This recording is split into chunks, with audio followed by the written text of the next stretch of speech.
Hallo zusammen zur 20. Folge von Reptil TV. Wir machen heute wieder ein Basic-Thema. Und übrigens, Reptil TV wird international, deswegen jetzt mit englischem Untertitel, für den der will.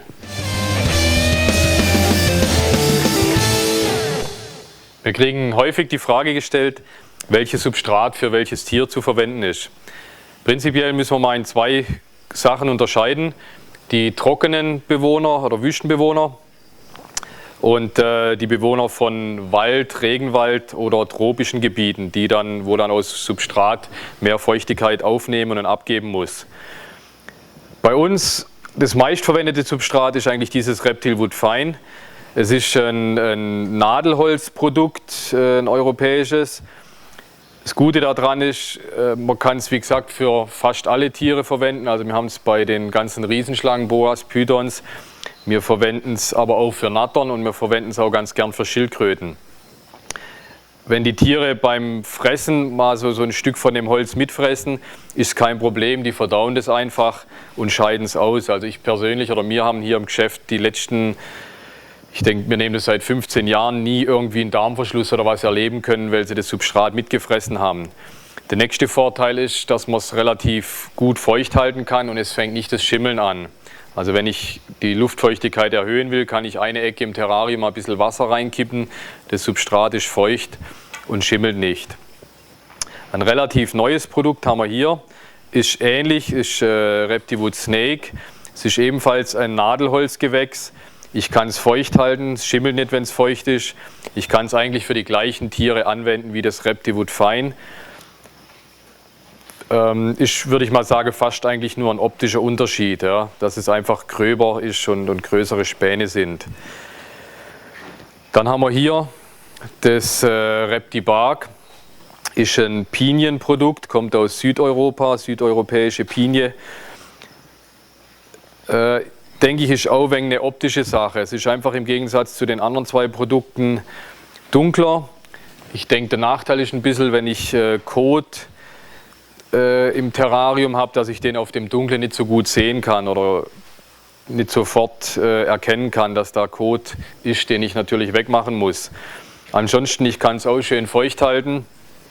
Wie gesagt, es ist europäische Pinie, die auch nur einen ganz minimalen Anteil an ätherischen Ölen hat.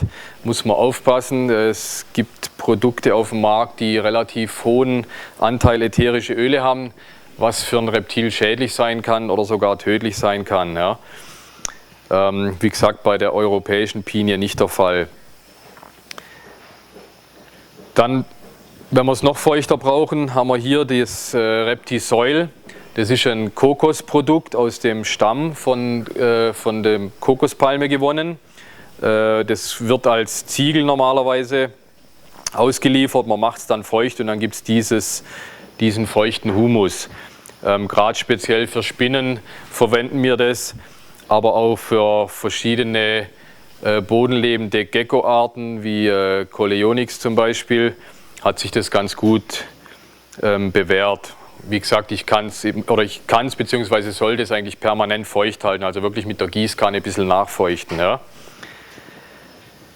Dann haben wir hier ebenfalls nochmal Kokos, das Reptisoil Kokos. Das ist aus der Kokosnuss gewonnen, sind so kleine Kokoschips. Der Vorteil hiervon ist, man kann es auch gut feucht halten. Es kann unheimlich viel Wasser aufnehmen, das sich dann hier im Kokos einlagert und dann langsam an die Luft abgibt. Also wenn ich die Luftfeuchtigkeit im Terrarium erhöhen will, kann ich das eigentlich ganz gut mit dem Kokos hinbekommen.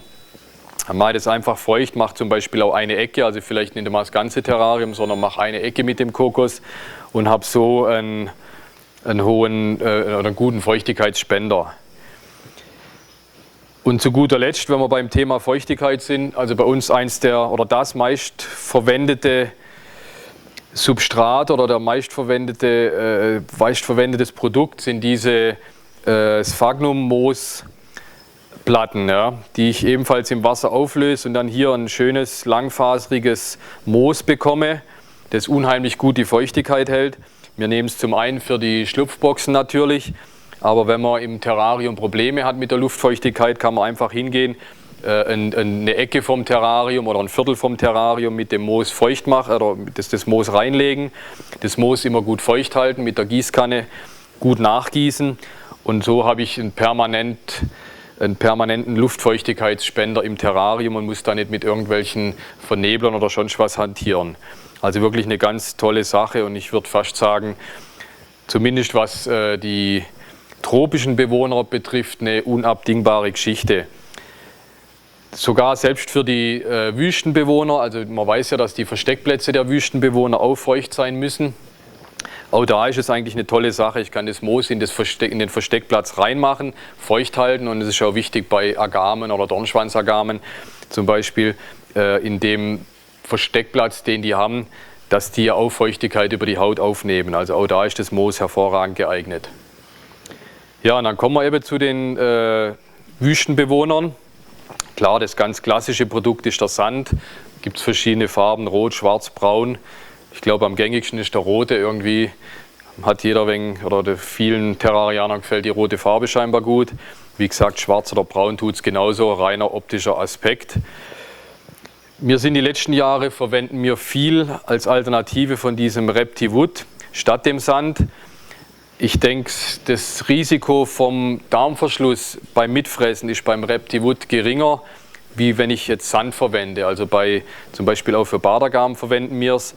Wenn die Bardergarme mal so ein Holzstück mitfrisst bei der Futteraufnahme, kriegt sie den leichter verdaut. Beim Sand eben hat man schon das Problem gehabt von einem Darmverschluss. Man kann es nicht genau nachvollziehen. Kommt der Darmverschluss wirklich, dass sie zufällig den Sand mitfressen oder fressen sie den Sand aufgrund von Mineralstoffmangel im Körper, dass sie deswegen den Sand mitfressen und dann den Darmverschluss kriegen, was auch sein kann. Aber wie gesagt, wir tun seit einigen Jahren das Wood verwenden und haben gute Erfahrungen damit gemacht. Vor einigen Jahren kam dann auch noch dieses ReptiCrowned Corn dazu. Das sind kleine Maisstückchen, also ein Maiseinstreu, das aus Maiskorn geschrotet wird, oder wo Maiskorn geschrotet wird. Eignet sich auch für trockene Wüstenterrarien. Der Vorteil ebenfalls, wenn es das Tier mitfrisst, kann es einfach verdauen, dann hat es sogar noch ein bisschen Nahrung im Bauch.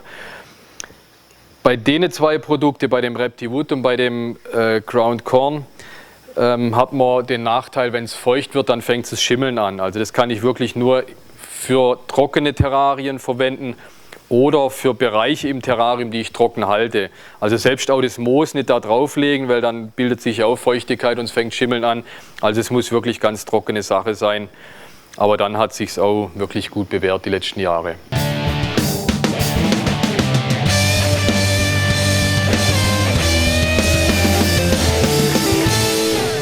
Ja, dann sind wir schon wieder am Ende der heutigen Folge.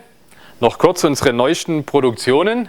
Wir haben Reptil TV Folge 1 bis 18 mal auf DVD gebrannt. Kann man sich schön alles am Stück angucken. Tolle Sache, denke ich. Dann ganz aktuell eine Afrika DVD 2010. Wirklich super neues Material drauf, tolle neue Informationen, spitze Sache. Für die, die es besonders scharf wollen, das Ganze natürlich wieder auf Blu-ray in High Definition. Übrigens, Reptil TV ist auch am Twittern, schaut mal rein. Und vergesst nicht, check my balls.